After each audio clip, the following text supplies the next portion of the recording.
Salut à tous, c'est le débriefilateur et on se retrouve aujourd'hui comme promis pour le débrief de ce France-Espagne. Alors il y en a des choses à dire, mais j'ai choisi plutôt de reprendre un petit peu le scénario de la rencontre.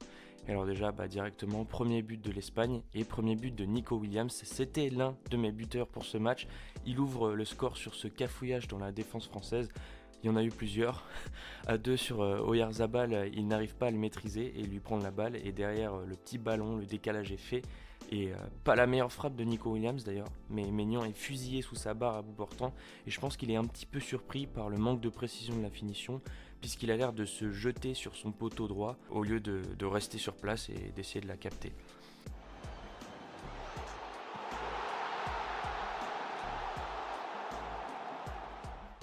Deuxième but, c'est celui qui confirme le show espagnol. Merino, seulement 3 minutes plus tard, un superbe échange encore une fois avec Oyarzabal.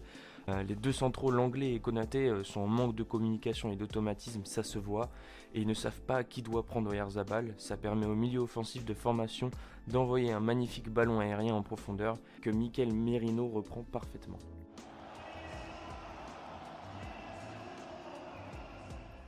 Mi-temps sur ce score net et sans bavure donc, la France n'existe pas et l'Espagne a capitalisé sur ses deux seules vraies occasions. Le problème c'est qu'après la pause ça ne change pas vraiment, le milieu Rabiot-Koné est insuffisant pour maîtriser Pedri, Merino et dans une moindre mesure Zubimendi. Même si Koné s'est plutôt bien débrouillé je pense à titre personnel, Rabiot a lui été abyssal, absent des débats et difficile dans ces conditions de 1v3 à un milieu aussi talentueux que celui de la Roja pour Koné. Nouveau ballon perdu trop bas par l'équipe de France, nouvelle contre-attaque espagnole et cette fois-ci c'est Lamine Yamal, plutôt discret jusqu'ici, qui obtient un penalty sur Rabiot, décidément en retard sur tout et il le transforme lui-même, l'affaire semble déjà pliée à ce moment-là.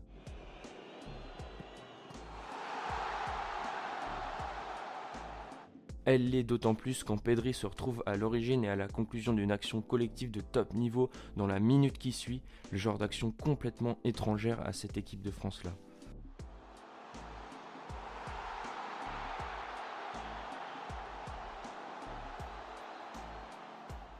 Heureusement, Mbappé semble sauver l'honneur et surtout le sien quand il va chercher son péno et le transformer à son tour. Mais Yamal, du bout du pied, remet l'Espagne à 4 buts d'écart. Et là, Maignan il fait une très très belle erreur, comme quoi, contrairement à ce que j'avais dit en avant-match, les performances des deux gardiens ont bien pesé dans la balance. Mais la révolte semble être sonnée par cette merveille de premier but en sélection de Ryan Cherki quelques minutes plus tard, qui en une demi-heure aura paru être le meilleur joueur du match.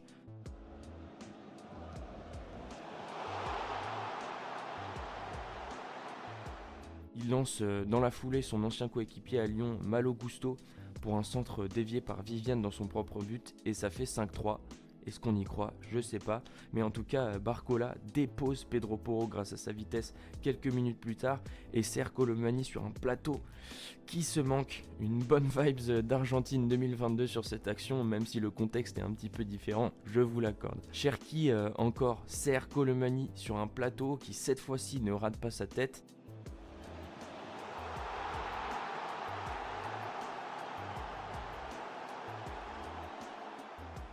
5-4, il reste 2 petites minutes et un petit but à mettre pour réaliser l'exploit, mais trop court. Les Bleus s'inclinent finalement sur un score plutôt honorable de 5-4 par rapport à ce qu'on pouvait imaginer. Les remontadas improbables, on va laisser ça aux Espagnols à Roland-Garros visiblement. Isco n'aura pas joué pour sa part, mais Nico Williams et Randal Colomani auront bel et bien marqué. Belle prédiction de mon côté, je me l'accorde le petit point. Le milieu espagnol aura globalement survolé celui de l'équipe de France également. On partait évidemment déjà avec un beau désavantage numérique sur le papier, avec que 2 vrais milieux de métier contre 4 côté espagnol. Mais là où j'ai trouvé Koné plutôt bon, Rabiot n'a vraiment pas fait le taf évidemment, on le dira jamais assez. Bon allez, on se retrouve prochainement pour des nouveaux matchs, peut-être pourquoi pas la Coupe du Monde des clubs. Et puis d'ici là, je vous souhaite une très bonne semaine, salut.